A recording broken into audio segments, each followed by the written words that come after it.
Question and answers. ఆ రోజు commission meeting అయిపోగానే ఐ టుక్ ద కాపీ. ఇట్లా ఏమన్నా అబద్ధాలు చెప్తారని ఎందుకు అడిగితే కాపీ కూడా తెచ్చుకున్నా. నేనేం ప్రశ్న అడిగినరు, నేనేం సమాధానం ఇచ్చినో కూడా కమిషన్ సంతకంతో తెచ్చుకున్న కాపీ ఇది. దీంట్లో ఆ రోజు క్వశ్చన్ అడిగితే కూడా నేను స్పష్టంగా ఇక్కడ ఉంది ఆన్సర్. నన్ను ఏం అడిగినరు, the expert committee under GO 28, do you wish to say anything? Yes. The expert committee was given a responsibility to take the water from Medigadda to Midmaner. The committee said that it is not possible and cannot directly from Medigadda to Midmaner అని చెప్పడం జరిగింది. అని చెప్పి ఒక copy కూడా I request to refer the para 3 page 6 of the report of the expert committee అని నేను ఆ రిపోర్ట్ కాపీ కూడా సబ్మిట్ చేసిన. రిపోర్ట్ కాపీ కూడా చూడండి, మార్క్డ్ యాజ్ XC391. నేను ఇచ్చిన కాపీ కూడా అందులో ఇంక్లూడ్ చేసి రికార్డులో పెట్టి ఇచ్చినాను ఆ రోజు. So it's very clear. నేనేం చెప్పిన ఆ రోజు, మేడిగడ్డ నుంచి మిడ్మానేర్ డైరెక్ట్గా సాధ్యం కాదు అని వాళ్ళు చెప్పిండ్రు అని చెప్పిన. ఇది అఫిడవిట్లో నెక్స్ట్ పేజ్, వాళ్ళు ఇచ్చిన అఫిడవిట్లో next page. In our report dated 7/4/2015, ఇందాక చెప్పిన కదా ఫస్ట్ రిపోర్ట్ మేము వేసినప్పుడు, on barrages on Godavari and Pranahita rivers we have recommended that construction of barrage on main Godavari river near Medigadda and lifting 160 TMC of water directly to Midmaner reservoir is not desirable due to prohibitive cost and time consumption and also has passed through coal belt. ఇది ఇందాకనే నేను చూపించిన first రిపోర్ట్లో కూడా ఉంది. ఇది కమిషన్కి ఇచ్చిన రిపోర్ట్లో వాళ్ళు రాసింది. కమిషన్కి ఇచ్చిన రిపోర్ట్లో పేజ్ 13లో వాళ్ళు రాసినటువంటిది. ఏం రాసింది దాంట్లో స్పష్టంగా, మేము ఆ రోజు డైరెక్ట్గా పాసిబుల్ కాదన్నాము. కింద చూడండిగా, after submission of our report, Government of Telangana has dropped the proposal of taking water direct from Medigadda barrage to Midmaner reservoir and is now being taken to Sripada Yellamapalli project following the Godavari river utilizing all the packages of 6, 7, 8. ఏం చెప్పారు, మేము డైరెక్ట్గా సాధ్యం కాదన్న తర్వాత ఆ ప్రపోజల్ను drop చేసి గోదావరి నదిని ఉపయోగించుకొని మేడిగడ్డ నుంచి నీళ్లు ఎల్లంపల్లికి తేవడం జరిగింది. మరి ఇప్పుడు ఎక్కడ వద్దన్నది కమిషన్? ఎక్కడన్నా మేడిగడ్డ వద్దన్నదా? నెక్స్ట్ పేరా కూడా చూడండి, వాళ్ళు రాసింది, వ్యాప్కోస్ consultancy has done the detailed irrigation by lidar aerial survey of Godavari river for fixing location of barrages and Godavari river for taking 195 TMC of water to Sripada Yellampalli project. Based on the recommendations 3 barrages Medigadda, Annaram and Sundilla sites were finalized and the entire system is renamed as Kaleshwaram project. ఇది నేను చెప్తలేను, experts committee Kaleshwaram కమిషన్కు చెప్పిన report. And ఈ report నేను ఎక్కడి నుంచో తేలేదు, commission నుంచి అధికారికంగా తీసుకొని నేను మీ ముందు పెట్టడం జరుగుతుంది. సో ఇవాళ it is very clear, experts కమిటీయే చెప్పింది. మేము రిపోర్ట్ ఇచ్చిన తర్వాత మా రిపోర్ట్ను ఆధారంగానే డైరెక్ట్ లిఫ్టింగ్ బంద్ చేసిండ్రు, గోదావరి నది ద్వారా 3 బ్యారేజీలు కట్టి ఎల్లంపల్లికి నీళ్లు తెచ్చిండ్రు అన్నారు. కానీ నిన్న రిపోర్ట్లో ఒక 20 పేజీల్లో ఏం రాసిండ్రు, ఎక్స్పర్ట్స్ కమిటీ రిపోర్ట్ తొక్కిపట్టిండ్రు, ఎక్స్పర్ట్స్ కమిటీ రిపోర్ట్ను పట్టించుకోలేదు, దాన్ని ఏదో ఇది చేసిండ్రు అని రాసిండ్రా లేదు, నేను ఒక 10 జాగాలు రాసిండ్రు. సో ఎక్స్పర్ట్ కమిటీ వాళ్ళే చెప్పిండ్రు, ఎక్స్పర్ట్సే. ఎవరికి చెప్పిండ్రు? కమిషన్కే చెప్పిండ్రు, నోటి మాటగా చెప్పిండ్రు, అఫిడవిట్ రూపంలో చెప్పిండ్రు. ఆ ఇచ్చిన అఫిడవిట్నే ఇలా మీ ముందు కూడా పెడుతున్నా. అంత స్పష్టం. ఇంకోటి ఏం మాట్లాడతారు, లేలే మేడిగడ్డ ఇదంతా కేసీఆర్ నిర్ణయం చేసిండు, హరీష్ రావు నిర్ణయం చేసిండు అన్నారు. ఇక్కడ ఏం చెప్పిండ్రు, వ్యాప్కోస్ అనే కన్సల్టెన్సీ సంస్థ లైడార్ సర్వే చేసి మేడిగడ్డ, అన్నారం, సుందిలను నిర్మించాలని సూచించింది అని ఆ ఎక్స్పర్ట్సే చెప్పిండ్రు. మీరు ఏ ఎక్స్పర్ట్స్ కమిటీని అయితే మేము తొక్కిపట్టినామో వాళ్ళని పట్టించుకోలేదన్నారో వాళ్ళే మీకు ఇచ్చిన నివేదికలోనే చెప్పిండ్రు. It is very clear. అంటే దీన్ని బట్టి నిపుణుల కమిటీ ఇవాళ రిపోర్ట్ను తొక్కిపట్టిందనో లేకపోతే దాన్ని పట్టించుకోలేదని ఏదైతే నిన్న ప్రభుత్వం చెప్పిందో అది నిజంగా కమిషన్లో ఉందా లేదా ఫుల్ రిపోర్ట్ వస్తే బయటకు వస్తుంది. కానీ ఇలా అది పూర్తిగా అబద్ధం, గోబల్సు, వీళ్ళ అబద్ధాల పరంపర కొనసాగిందనేది మనకు చాలా స్పష్టంగా అర్థమవుతుంది. ఒకవేళ అది నిజమైతే, నేను మొదట్లో చెప్పిన ఏది, ఒకవేళ నిన్న కాంగ్రెస్ ప్రభుత్వం క్యాబినెట్ ద్వారా బయటపెట్టిన 60 పేజీల రిపోర్ట్లో నిజం ఉంటే, ఎక్స్పర్ట్స్ కమిటీ రిపోర్ట్ మేము తొక్కిపెట్టినాము, నిర్ణయం తీసుకోలేదంటే ఎక్స్పర్ట్సే చెప్పినరు ఏమని, మా నివేదికతోనే రాష్ట్ర ప్రభుత్వం నది ద్వారా నీళ్లు తీసుకుపోయింది, డైరెక్ట్ పంపింగ్ బంద్ పెట్టింది అన్నారు. అంత స్పష్టంగా కమిషన్కు అఫిడవిట్ రూపంలో ఎక్స్పర్ట్సే చెప్పిన తర్వాత ఎక్స్పర్ట్స్ కమిటీ రిపోర్ట్ తొక్కిపెట్టినని ఎట్లా అంటారు? ఒకవేళ అని ఉంటే అది ఒకవైపే చూసి ఒకవైపే విని ఒకవైపే నిలబడి ఇచ్చిన రిపోర్ట్గా పరిగణించాల్సి ఉంటుంది. If it is true they are one side report. వాళ్ళు అంత స్పష్టంగా నీకే అఫిడవిట్ ఇస్తే ఇచ్చిన అఫిడవిట్ కూడా చదవకుండా మీరు ఈ రకమైన రిపోర్ట్ రాస్తే it's a fake report, illogic report, trash. అంతకంటే ఏముంటుంది ఇంకా? They told you yourself. నీకేదో తెలియదు, మీ దృష్టికి రాలేదని కూడా కాదు కదా. They have given the affidavit to the commission and the affidavit is given by the commission to me. నాకు అది ఇచ్చింది కమిషన్ ఇచ్చింది. ఇంతకంటే ఇంకేం ఆధారం కావాలి? ఇప్పుడు చెప్పండి. నేను అంటున్నా, ఇప్పుడు కమిషన్ అబ్జర్వేషన్ శుద్ధ తప్ప లేదా ఇంటెన్షనల్లీ రాష్ట్ర ప్రభుత్వం ఏమన్నా కమిషన్ను తప్పుదో పట్టించిందా? ఇది తేలాలి ఇప్పుడు. Either commission was misguided by the state government or commission itself they are misguided or intentionally they reported. It has to come out. Next.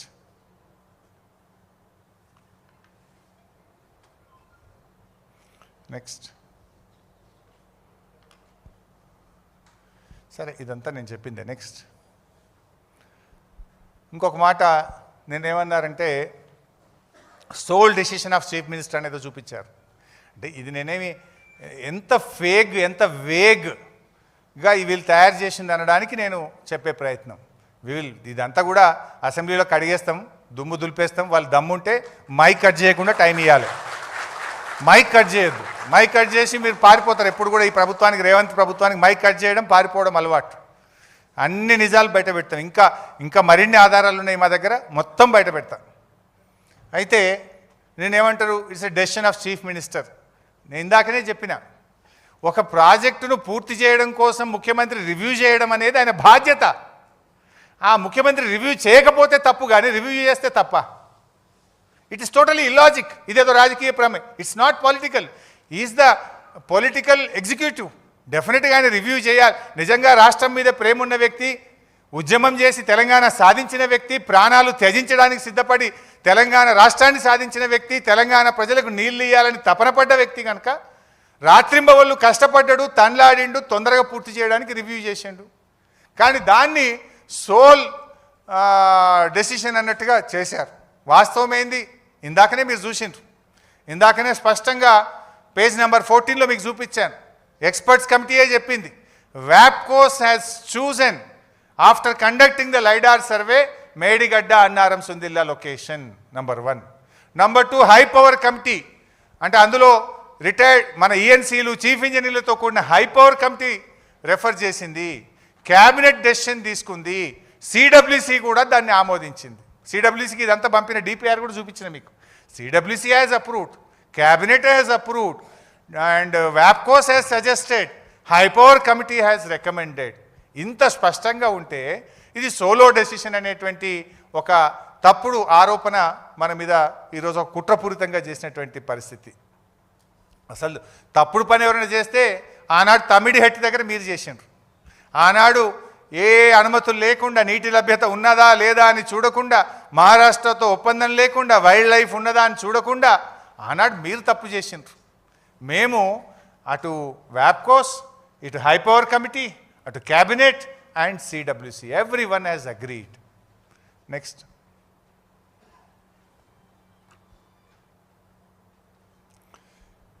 ఇందాక నేను ఏది వ్యాప్కోస్ సంగతి చెప్తూ వచ్చినా కదా, ఏది క్యాబినెట్ అప్రూవల్ గురించి.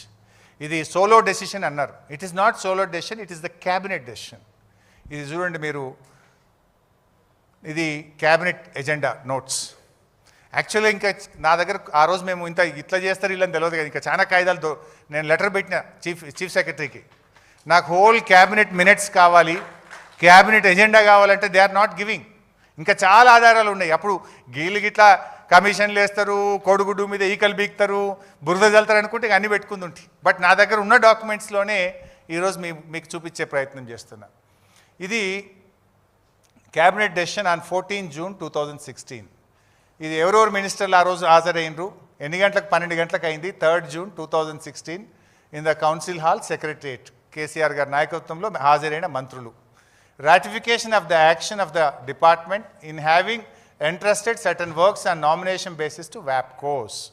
WAPCOS అనేటువంటి సంస్థకు సర్వే చేసి తమ్మిడిహట్టికి ప్రత్యామ్నాయంగా నీళ్లు ఎక్కడున్నాయి, ఎక్కడి నుంచి తీసుకోవచ్చు అని వాళ్ళకే ఇచ్చాం. అది కూడా వాళ్ళకే ఎందుకు ఇచ్చినామంటే అప్పుడు ప్రాణహిత చేవెళ్ళకు కూడా నాటి కాంగ్రెస్ ప్రభుత్వం వ్యాప్కోస్కే ఇచ్చింది. వ్యాప్కోస్ ఈజ్ ఎ కేంద్ర ప్రభుత్వ సంస్థ, it's a government of India organisation. So ఆనాడు కాళేశ్వరం మీద 7 లింకులను కూడా వ్యాప్కోసే చేసింది కనుక ఇప్పుడు మార్చాల్సింది ఒక లింకే కనుక వాళ్లకు ప్రాజెక్టు మీద పూర్తి అవగాహన ఉంది కనుక ఆ కాంగ్రెస్ ఇచ్చినటువంటి కేంద్ర ప్రభుత్వ సంస్థ వ్యాప్కోస్కే క్యాబినెట్ నిర్ణయం ద్వారా రాష్ట్ర ప్రభుత్వం వారికి ఇచ్చింది. మీరు ఏం మాట్లాడతారు? ఇది సోలో డిసిషన్, దీనికి క్యాబినెట్ నిర్ణయం లేదు. That is the cabinet resolution, it is decision of the cabinet. And మీకు ఇందాక చూశారు ద ఎక్స్పర్ట్స్ కమిటీ, నిపుణుల కమిటీ కూడా అదే చెప్పింది. I think I'm clear here. It is not solo decision, it is cabinet decision. Next, cabinet sub committee. Cabinet sub committee on re-engineering Kaleshwaram project వివిధ ప్రాజెక్టుల మీద వేసినారు. ఆ రీఇంజనీరింగ్ది కూడా ఇంకా డీటెయిల్స్ ఉన్నాయి, మళ్ళొకసారి చెప్తా, లెందీ అవుతుంది. సబ్ కమిటీ ముందు ఆ రోజు ఏం ప్రజెంటేషన్ పెట్టిండ్రు? Sub committee is well aware of Medigadda Annaram Sundilla. Sub committee is very clear why reengineering has been done. And sub committee was asked ఏం చేయాలి అని సూచనలు సలహాలు అడిగారు. సో ఆ క్యాబినెట్ సబ్ కమిటీ ఇచ్చిన రికమెండేషన్స్ను 3 జూన్ 2016 నాడు క్యాబినెట్ ఆమోదించింది. Irrigation cat department re-engineering of major irrigation projects recommendations of the cabinet subcommittee approved the recommendation of the subcommittee. అంటే cabinet subcommittee recommendation కూడా it's a clear cut cabinet approval is there. Next, ఈ మేడిగడ్డ అన్నారం సుందిల్లా ఈ 3 బ్యారేజీలను 2 సందర్భాల్లో August 1, 2018 May 27, 2018, August 1, 2021లో cabinet ఆమోదం తీసుకోవడం జరిగింది. First RE, second RE. ఇది మీరు చూస్తే May 27, 2018 IN CAT department Kaleshwaram project construction of 3 barrages across Godavari river and 3 lift irrigations at Medigadda Annaram Sundilla under link 1 of the project. Project variations necessitated during the execution with reference to the administrative sanction accorded earlier. With reference to the administrative sanction accorded earlier. Revised administrative approval. అంటే మనం ratification చేయడం జరిగింది. ఇచ్చిన జీవోలను cabinet ఏ రోజు? మే 27, 2018. It's a cabinet ratification for 3 barrages. Next, this is again on 1st August 2021. Approval for the final estimate for the work Kaleshwaram project, Medigadda barrage, construction of barrage with radial guest hosting arrangements including formation of guide bunds on either side of the barrage. నేను ఒక దగ్గర మాట్లాడుతున్నారు additional వర్క్స్కు cabinet approval లేదు. It was very clearly mention. దానికి కూడా guide bunds etcetera కూడా Medigadda final approval కూడా మరొకసారి కూడా క్యాబినెట్ అప్రూవల్ తీసుకోవడం జరిగింది. నెక్స్ట్, ఇది అన్నారం, ఐ థింక్ రైట్. అన్నారంకు కూడా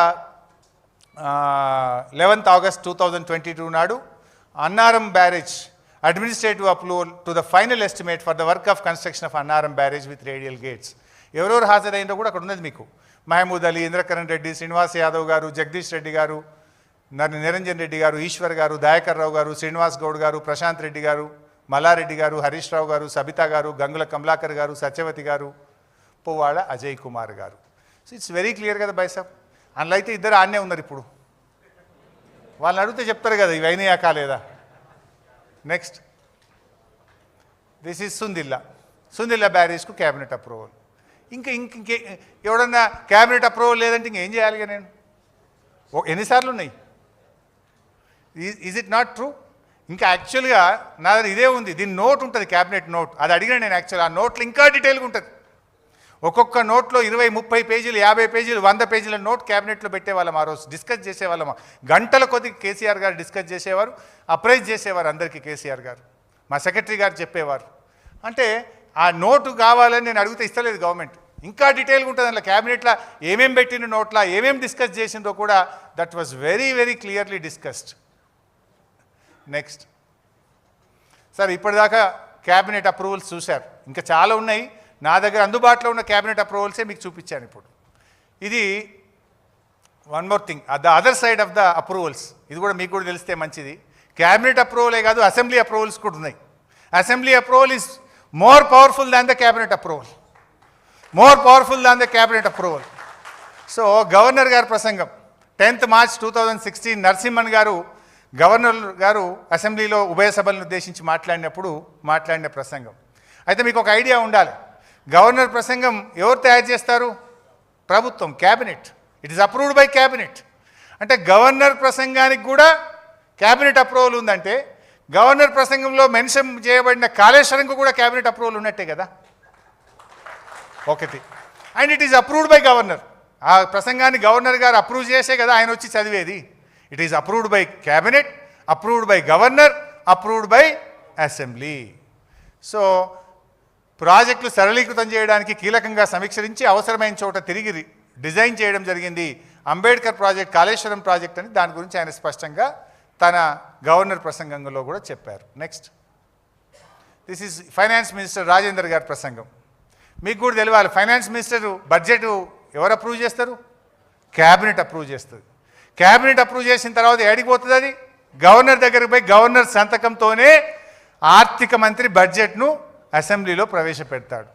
అంటే ఫైనాన్స్ మినిస్టర్ స్పీచ్లో కూడా స్పష్టంగా చెప్పబడ్డది, ఈ అవగాహన ఫలితంగా గోదావరిపై మేడిగడ్డ, ప్రాణహితపై తుమ్మిడిహట్టి, పెనుగంగపై రాజుపేట, చనాకా కొరాట, ఇవన్నీ ఇట్లా పాలమూరు ఎత్తిపోతల పథకం, ఉత్తర తెలంగాణకు కాళేశ్వరం ప్రాజెక్టు ద్వారా, దక్షిణ తెలంగాణకు పాలమూరు ఎత్తిపోతల పథకం ద్వారా నీళ్ళు ఇవ్వాలని నిర్ణయించినము అని ఆర్థిక మంత్రి తన ప్రసంగంలో అసెంబ్లీలో చెప్పారు.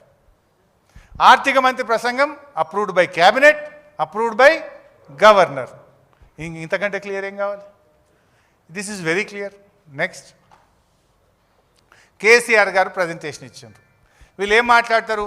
లేలే ఒక్కడే నిర్ణయం తీసుకున్నాడు, సోలో నిర్ణయం తీసుకున్నాడు హరీష్ రావు లేకపోతే కేసీఆర్ గారు అని మాట్లాడుతున్నారు. కేసీఆర్ ఎంత ఫెయిర్గా ఉన్నాడంటే ప్రభుత్వం చేస్తున్న కార్యక్రమాలను శాసనసభకు వివరించిండు. It is first time in the history of the state, I think రాష్ట్రంలో దేశంలోనే ఫస్ట్ ఒక ముఖ్యమంత్రి పవర్ పాయింట్ ప్రజెంటేషన్ పెట్టి ఈ రాష్ట్రంలో జరుగుతున్న అభివృద్ధి కార్యక్రమాలను శాసనసభకు వివరించిన ముఖ్యమంత్రి ఈ భారతదేశంలో ఉన్నారంటే దట్ ఈస్ ఓన్లీ కేసీఆర్. ముఖ్యమంత్రి గారు స్వయంగా 31st March 2016 పైన ఉంది, 31st March 2016 నాడు వీడియోలో చూపిస్తూ, ప్రొజెక్టర్పై ఆ ప్రాంతాన్ని చూపిస్తూ, ఇది మేడిగడ్డ రిజర్వాయర్, అక్కడి నుండి ఇక్కడి దాకా లైవ్ వస్తుంది, ఈ మార్గంగా మనం సుందిల్లా అన్నారం బ్యారేజీలో నీళ్లు తీసుకుంటాము, సుందిల్లా బ్యారేజ్ దగ్గర నీళ్లు ఉంటాయి, ప్రొజెక్టర్పై ఆ ప్రాంతాన్ని చూపిస్తూ దీని నుంచి దీంట్లో నీళ్లు పోస్తే ఎల్లంపల్లి దాకా మనకు నీళ్లు ఉంటాయి, ఎల్లంపల్లి ఆల్రెడీ కట్టి ఉన్నది. ఇంకోటి బైసాబ్, ఈ డాక్యుమెంటు మీరు గూగుల్లో పోయి కొడితే అసెంబ్లీ రికార్డ్స్లో ఉంటుంది. It is not a private document, it's a public document. నేను కూడా గూగుల్లో కొట్టే తీసుకున్నా. ఇది నాకు ఎక్కడి నుంచి అసెంబ్లీలో ఇయ్యలే వాళ్ళు. ప్రతి ఎమ్మెల్యేకి ఒక పిన్ కోడ్ ఇస్తారు అసెంబ్లీ లైబ్రరీ చూసుకోవడానికి. నా కోడ్ కొట్టి నేనే తీసుకొని దాంట్లోకి ఎక్స్ట్రాక్ట్ చేసి పెట్టినా. ఇప్పుడు కేసీఆర్ గారు సోలో నిర్ణయం అంటారు. ఆయన ఎంత గొప్పగా అంటే అన్ని క్యాబినెట్ నిర్ణయాలు, సిడబ్ల్యూసి, వ్యాప్కోసు, నేను మీకు అవన్నీ చూపించాను. ఇది కూడా ఆయన రాష్ట్ర ప్రభుత్వం తీసుకున్న ఆలోచనను శాసనసభలోని అన్ని పక్షాలకు చెప్పాలి, రాష్ట్ర ప్రజలకు చెప్పాలి అని పవర్ పాయింట్ ప్రజెంటేషన్ ఇచ్చి అన్ని రాజకీయ పార్టీల అభిప్రాయాలు తీసుకున్నారు. రాష్ట్ర ప్రజలకే చెప్పిండు కదా KCR. How can it be a solo decision? That was very well discussed in the assembly. సరే, ఉత్తమ్ కుమార్ రెడ్డి ఏమో నేను ప్రిపేర్ అయ్యి రాలేదని పారిపోయింది. కానీ మిగతా బీజేపీ వాళ్ళు, సిపిఐ వాళ్ళు, ఇతర పార్టీలన్నీ అయితే పాల్గొన్నారు కదా. ఎంఐఎంఓ అన్ని పార్టీలు పాల్గొన్నాయి, తమ తమ సూచనలు ఇచ్చారు, కేసీఆర్ గారిని అభినందించారు, మంచి నిర్ణయం తీసుకున్నారని చెప్పిండ్రు. అంటే కేసీఆర్ గారు అంత స్పష్టంగా తన ప్రభుత్వ ఆలోచనను శాసనసభ ద్వారా సభను కాన్ఫిడెన్స్లోకి తీసుకొని సభలోని విపక్షాల సూచనలు తీసుకొని రాష్ట్ర ప్రజానికానికి చెప్పి ఇంత ఓపెన్గా ఇంత ట్రాన్స్పరెంట్గా కేసీఆర్ చేస్తుంటే ఇది సోలో నిర్ణయం అని కమిషన్ రిపోర్ట్ ఇవ్వడం అంటే is it fair? Will it be correct? ఒక్కసారి ఆలోచించండి దయచేసి. నెక్స్ట్. సరే, ఇప్పుడు 3 points I have covered now. Point number 1, Tamidihatti to Medigadda